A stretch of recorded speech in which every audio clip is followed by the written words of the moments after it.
So you're looking at my chart here and you're probably wondering, what are these two lines? What do they mean? Why am I using them? And how can you use these EMAs to benefit you and make more money?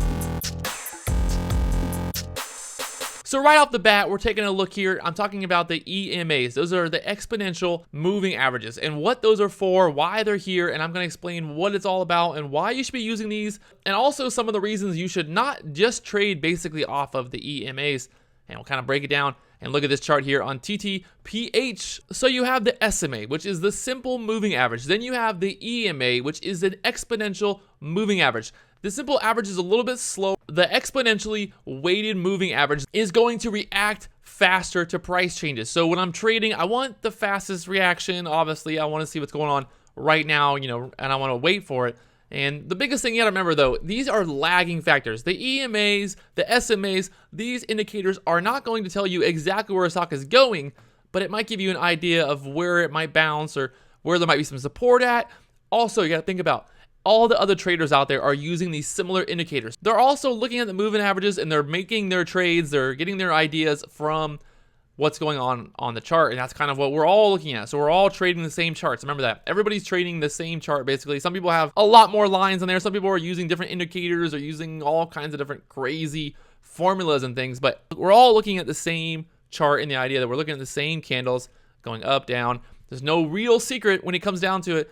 You get rid of everything and all you have is a candle there. That's what everybody's looking at. You can add lines, you can add all this stuff, but at the end of the day, really, we're all looking at the same thing. We're looking at the volume, we're looking at the candles. But the EMAs, I'm going to kind of break it down. The moving averages give you an idea of where the stock has kind of been, where it might be headed, and where it might pull back, or where there might be resistance at. So if you're looking here on TTPH, a couple times you get the stock, it jumps up way above the moving average. People recognize that. They think, okay, it's extended. It needs to pull back some, and that's what happens. So we get this pullback. It pulls back to the moving average area, and then starts to ride higher and kind of following that. Obviously, moving average is following it higher there, but it's keeping that nice trend. The 9 EMA is the blue line, the 20 is the yellow line. So you get up above that resistance, it pulls back, finds some support there, it pulls down all the way almost to the 20 there, and then bounces. We get that nice steady trend there. And then what happens is you get this cross. It gets tighter and tighter, the moving average gets tighter, you get this cross, and usually when you get a cross, something is gonna happen. When the lines get really tight there, it means something's going on.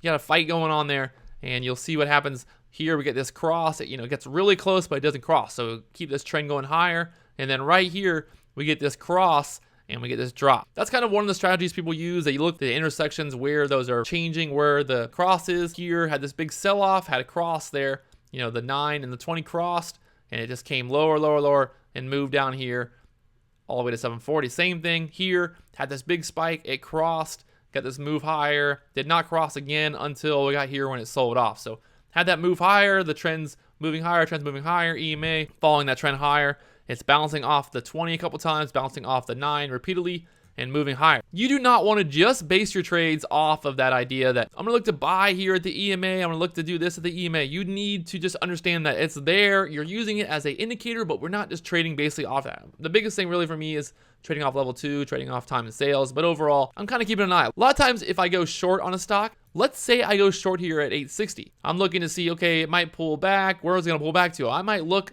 to see if it's going to break through this first 9 EMA, and then if we're going to pull back all the way down here to the 20. If it starts to bounce, then I'm like, okay, other people are looking at it. They're looking at that support there. They're using the 20 as some support, and that's what's happening. Same thing here. You get this bounce. It jumps up here and then cracks through there. So you get a nice sell-off, and you can see how it just crashes right through the EMAs and then kind of gets stuck there. It tightens, and then you get that cross there, and it really crashes down overall. But that's kind of the basics. I'm not going to get really deep into it, of what it's all about. But really the big thing with the EMA is just kind of identifying the trend. You can see here, big sell-off, the trend, the EMA moving averages are going lower, lower, and we're getting that nice steady trend lower there. So you're obviously looking at it like, okay, that's very bearish. Same thing here. We get that cross, you get that nice steady trend higher. So looking at this, like, okay, I got this nice bullish trend here. And then you get here, it flattens, and you can see something's going on there. It's not just heading higher. So I'm going to kind of look at that like, okay, if I'm long here, I'm going to look to sell. If I'm short, I'm going to look to go short here for a possible drop. And then the same thing over here. Once it starts to crash down again, we get that trend change. So we got that bullish trend, you get flat here, a lot of indecision, getting tighter, tighter, tighter, and then crossing here, crashing down, and moving average just following it down there. So you can see a couple little bounces, kind of same thing, kind of gets up there to the 9, pulls back. So that's something to think about when you're trading. You might want to add this to your charts. Different people, some people use different moving averages, different time frames. So it's all something you got to fine tune over time. Really, the big thing for me is I just want to see what other people might be looking at.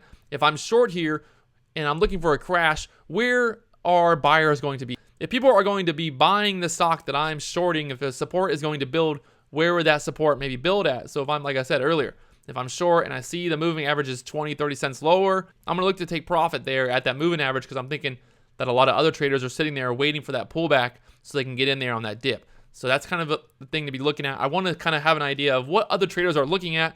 If I'm long, where the shorts are looking to cover if they're getting scared for a squeeze. And then if I'm short, where other traders might be looking to bounce the stock and get some support build. So really the big thing for me using the moving averages is just kind of interpreting the chart, seeing what other traders are seeing and seeing where I could be playing it. Where, if I know this guy is looking over here, he's seeing the EMA, I'm like, okay, I know a lot of people are sitting there, they're buying this trend higher, they're buying all the dips, and then all of a sudden we get that crash through the trend, and I'm like, okay, that's a good sign, time to go short. If you aren't using the EMAs already, maybe add them to your chart. It's very easy to add. Go and add study configuration. You can add different stuff there. It's very simple. Most brokers, you can add it quickly.